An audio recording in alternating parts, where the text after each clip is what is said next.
Hello everyone, we are doing another zero spend cooking challenge. This will be the last cooking challenge before we do our grocery shopping.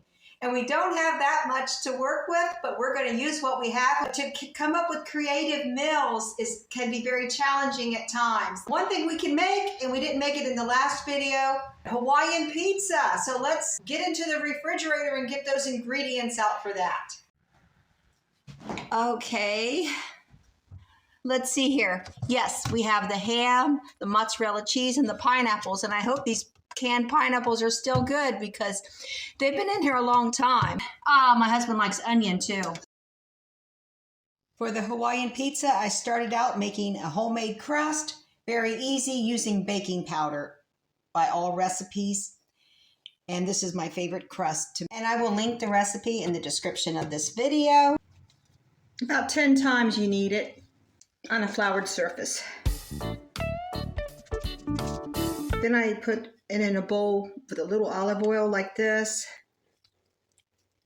and on a plate and cover it with a bowl for 10 minutes at least. Then after 10 to 20 minutes, we knead it several times again and flatten it out and use flour on the rolling pin and start rolling it.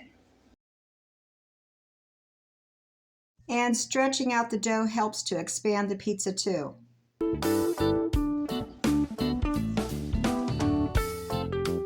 Then we place it on the pan and lay down the seasoned tomato sauce. Then the toppings. First, cheese. But you can layer the toppings any arrangement you like.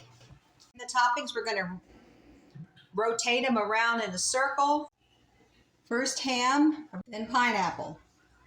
And then we'll fill in some spaces with onion and olives.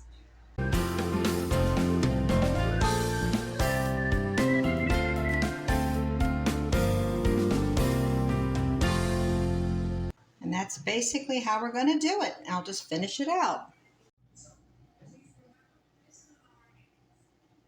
Just got to use your creativity.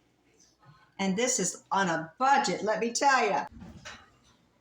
400 Fahrenheit for 20 minutes. We like it well done. Hawaiian pizza is done and looking good. We are starting out checking out the freezers. First, we're going to start in the back room, the small refrigerator, and look in the freezer and see what we have in here that we can use up. We have a package of chicken breast, and we have 2 whole chickens back there, and we have that fish we're going to use for fish tacos. So I'm going to pull out one of those chickens. And we'll place this in the kitchen refrigerator to thaw out. And while we're at it, why don't we look in the freezer and see what we have here? Pulled pork. Yes, we have 4 containers of pulled pork. I'm pulling that one out. And what's that? Chili. We like chili year round. Okay, we're not going to worry about it being too hot for chili. We like it. Yeah. Oh, I don't know what this is. Something I forgot to label. I think I can use it for gravy or soup. We'll check it out. It's got to thaw out a little bit first.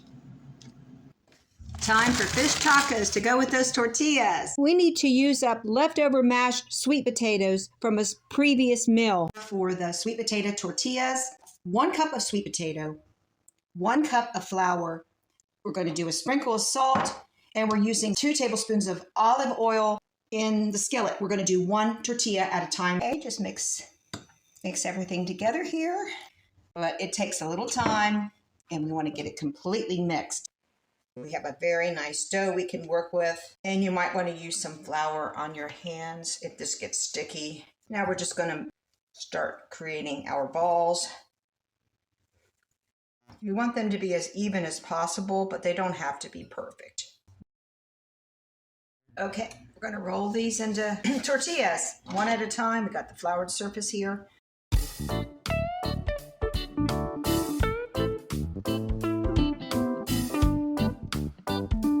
We'll just stack them on this plate right here. We'll wait till the skillet gets really hot, and then we're going to cook on each side for 1 minute. Keep the burner on medium heat. I've tried the tongs, and sometimes it rips the tortilla. I'd rather just use a very large spatula for this. And the tortillas puff up a little bit, as you can see. This is beautiful. See what it looks like. All right, lay them out on a platter with paper towels. We've got 2 more to do. That's what we have so far. Just got 1 more, and you notice it's shaped like a heart a little bit. I did add a drop of oil for this one, and it puffed up perfectly. Let's put it on the paper towel. And there we go. All right, the tortillas are cooled enough now, and I can store them in this container in a cupboard for up to 3 days. And make sure it's a sealed container. I've got the fish thawing out in cold water, and it's cod. That's what we're going to use for the fish tacos. We don't have cilantro growing yet in the garden, but we have parsley. We can use some parsley, of course.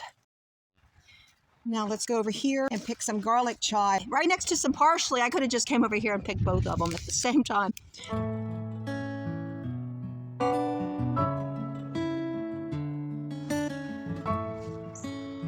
We have spinach. We have to start harvesting.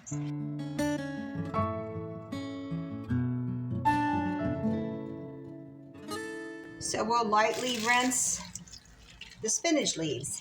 And the same with the herbs. I'm going to rinse them also. Good thing I get a good deal on paper towels from Walmart. But you can use kitchen towels for this, and I do sometimes too. And we rinse the fish off after we cut it out of the packages, just to be on the safe side. Better safe than sorry. I've got some avocado oil heating up in a pan over here in a large skillet. 3 to 4 minutes on each side. Season with a little salt, a little pepper, a little chili powder, and just a little cumin. There we go. For the cream sauce, we're using mayonnaise and ranch dressing because we do not have sour cream. A little lime juice, minced onion, and garlic powder. Just pour some parsley in little pieces.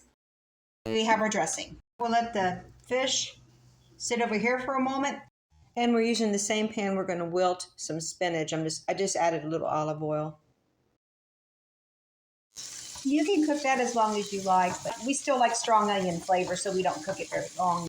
This is all you do right here. I like it in small pieces. I don't like it mashed or minced or anything like that. And we have our tortillas, and I put one on a plate. I'm going to make a taco. Add some fish to the tortilla. Let's put some sauce on that, along with spinach and onion filling. Sriracha, so we'll put a little sriracha on top. And here we have a fish taco with black beans and fresh garden lettuce. This looks delicious. Here's how I assembled my husband's. He likes everything separate. I'll put plastic wrap on this plate, and he's going to eat his for dinner, but I'll have his ready in the refrigerator for him. All right, I figured out what this is. It's gravy, pork gravy from the pulled pork that I made in the slow cooker when I had that big pork roast. This was about a month ago, and that's when I froze the pulled pork into different containers. So what we're going to do is we're going to get into the cupboard and see what side dish we can make to go with the smothered pulled pork. But I'm going to thicken this gravy. It's very thin, and create something southern, smothered gravy over something. Let's see what we can find in the cupboard. Noodles, either noodles or rice. I think we're going to do rice. Let's do green beans. We'll cook the bagged rice for 10 minutes. And the gravy I have in a large pan because I'm going to add the pork to the pan also to warm it up. I'll make a cornstarch slurry here. All right, the gravy is boiling. I'm going to add the cornstarch slurry. Oh yeah, this is going to thicken it quite a bit. All right, it's perfect now, the consistency. You just kind of have to work with it, how you like your gravy. Now we're going to add the pulled pork to the gravy. Actually, we have a change in plans here. Instead of the canned green beans, we're going to use frozen veggies. This will just be more pleasing to the eyes. I like colorful food, and so does my husband. I'm gonna use about a half a bag. I don't need the whole bag. Just gonna add a little less than half a cup of water to this, just so it doesn't stick. Just add a little salt and pepper to the vegetables. I did add a little onion because I know he likes onion cooked with his vegetables. So we just have meat and gravy over rice with vegetables. My husband, I'm serving him the rice on the side. You just eat it with the rice, and how can you go wrong? Let's go into the pantry closet and pick out a potato. We still have plenty of pulled pork and gravy left. There's another way we can present that pulled pork. Okay, I'm going to go ahead and finish shredding some cheese here. This cheese is starting to go bad. I need to start using this cheese up. So here's what I came up with. For my husband, I made like a stew. I just combined the vegetables on the plate with the pulled pork and gravy. And a baked potato with cheese. And over here, this is my plate. This is more of a flexitarian plate with just a little bit of gravy. It's a smothered baked potato, and it has cheese on top of it also. I added some black beans for a side dish. Then I took the rest of the pulled pork with gravy and put it with the vegetables and the rice and put a few other ingredients to doctor it up. And put it in this casserole. The oven set at 350, preheated. I think we'll bake this for about 25 minutes. This browned up very nicely. Actually better than I expected. It should taste pretty good. Now that chicken, it thawed out after 2 days. And I washed it thoroughly inside and out. I'm going to cook this in a crock pot. I got a bed of onions down there. Those onions are not going to go to waste. Whatever broth is developed from this slow cooker chicken, we're going to use that broth. We're going to save it and use it for future meals. I have some olive oil and I have some spices here. And I'll link the recipe in the description of this video. And we're just going to put olive oil all over this chicken. And that way, when we put on the spices, the spices will adhere better.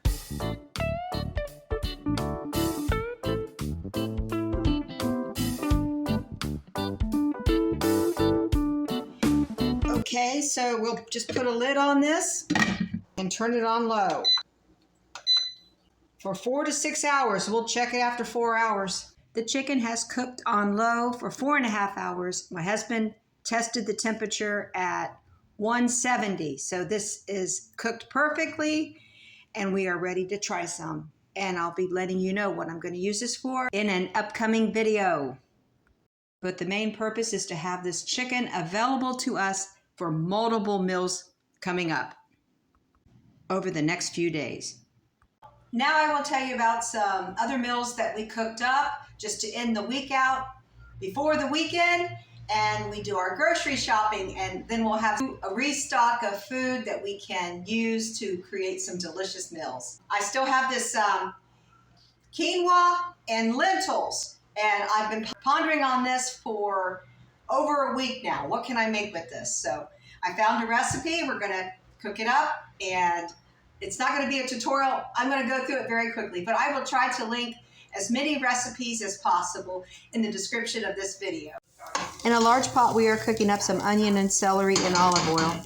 The recipe calls for carrot and mushrooms. I don't have neither one of those. So we poured in the lentils, and the lentils were strained. I rinsed them. And then I'm adding some chicken broth. And you can add some additional water to this also if you want it to be more like a soup. Bring liquid to a boil and cover with lid.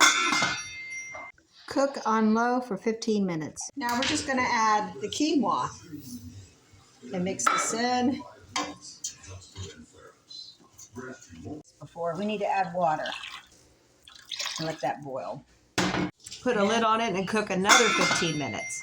The lentils and quinoa are done, and I'm going to add some beautiful, and I washed it straight from the garden, kale and fresh spinach. And you can add any kind of flavor to this you like. I think sweet and sour sauce would be good. We made good use of the extra Hawaiian pizza toppings and created beautiful salads with fresh garden greens and strawberries. Here's what we did with the leftover chili. We simply just warmed it up, and it looks like it's cooked today. It looks very fresh. And here's a bowl of chili for my husband's lunch with garnishes of cheese, chopped onion, and garlic chives from the garden. And here we have Jiffy cornbread, muffins prepared with a chia egg. And I like the Crusties on the top. That turned out better than expected. And we just had to have some dessert, so I baked up the rest of the leftover cookie dough with party sprinkles. Thanks for watching. Hope you learned a little something today cooking up budget-friendly, creative, delicious meals. May many blessings come your way. I'll see you on the next one.